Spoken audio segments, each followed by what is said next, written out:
અને વાક્ય બનાવતા આવડી જાય તો ગુજરાતીથી અંગ્રેજી વાક્ય બનાવતા આવડી જાય તો એ પણ માઇન્ડ ટુ માઇન્ડ મેથડ દ્વારા તમારા માઇન્ડમાં જ.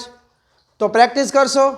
જો હા હોય તો જોઈએ શું ગુજરાતીનું વાક્ય. લેટ્સ સી કેવી રીતે. ફોર એક્ઝામ્પલ, આજે મારે બહાર જવું છે. ગુજરાતીના છેડે જુઓ, જવું છે. છત્રીનો છ તો છે જ.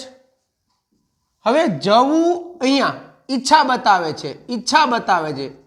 બીજું વાક્ય બોલું, આ વાક્યને બીજી રીતે બનાવીએ તો બહાર જવા ઈચ્છું છું.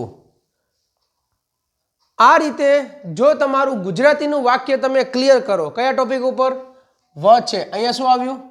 વ પ્લસ છત્રીનો છ ને માથે માત્રા એક. વ છે. બીજું વાક્ય બનાવીએ તો રમવું છે, ખાવું છે, આરામ કરવો છે, મોબાઈલ બદલવો છે, લેવો છે, et cetera et cetera.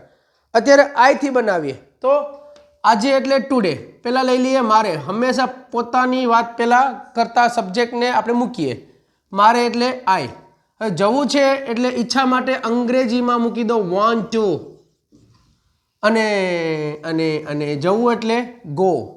I want to go out. That's it. અંગ્રેજીમાં બીજા સ્થાન ઉપર હવે અહીંયા મૂકી દો ઈટ તો શું બનશે? I want to eat. I want to eat something. મારે કંઈક ખાવું છે. I want to watch movie. મારે મૂવી જોવી છે.